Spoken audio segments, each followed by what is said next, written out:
easier to begin where the mule and Topacoba's horse were waiting.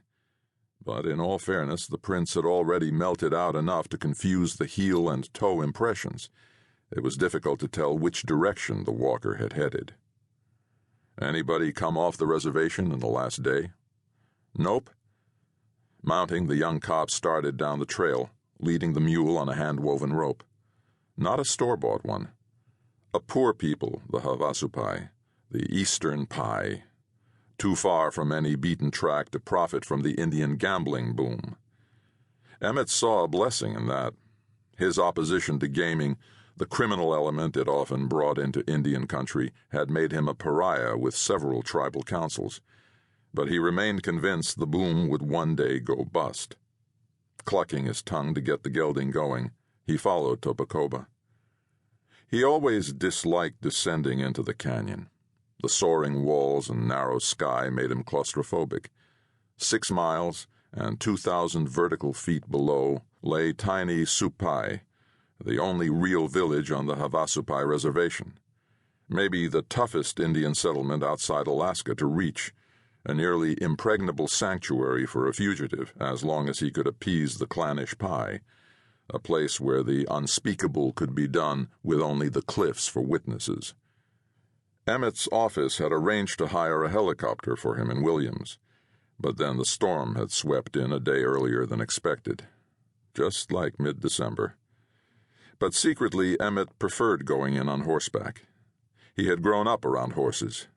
He missed them, living in the city, missed the freedom of taking a mount out into the sea of grass. His people had been the Mongols of the Southwest Plains, measuring wealth and prestige by ponies. The rhythmic sway of haunches and creak of old leather could almost persuade him that this was a journey without something grisly at its end. It hadn't felt like that in his car on the race up State Route 89, the whine of the windshield wipers reminding him of a pathologist's bone saw. The worst part of witnessing a post-mortem, the sound that saw made. The rocks were slick under the slushy snow, and Emmett tried not to think about the plunging cliff that lined the trail. "Who found it?" he asked. "My cousin." "How?" Topacoba twisted around in the saddle to face him. "Misty was looking for one of her lambs, and there it was up this cleft. Came home at a dead run. Grandma said she'd caught the spirit sickness and put her to bed right away." He gave an uncertain smile. Either he doubted such things or wanted Emmett's opinion. Parker said nothing. It was too soon to trust a man who, in the closed world of the Pi, claimed to know nothing about the gruesome discovery other than what his cousin had told him, and a man who might be able to lie with no apparent difficulty. "I'd like to talk to Misty." "Can't," Topacoba said. "Why not?" "She's away at the Kotek's hut." Menstrual isolation. Emmett hadn't realized that the Havasupai observed the custom.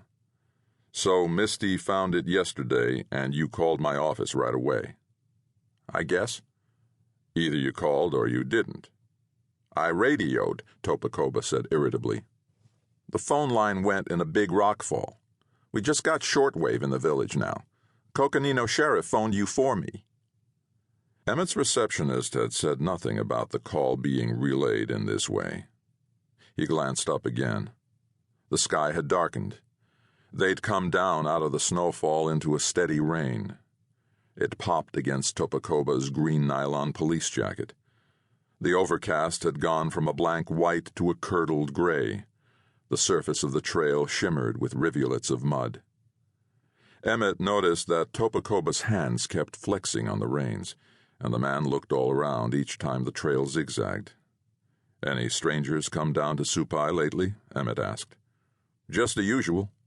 "What's the usual?" "Tree huggers. Sierra clubbers." Then he added cryptically, "Babylon." But someone or something else had been in the canyon. Perhaps it was still lurking nearby. A presence Topacoba found troubling.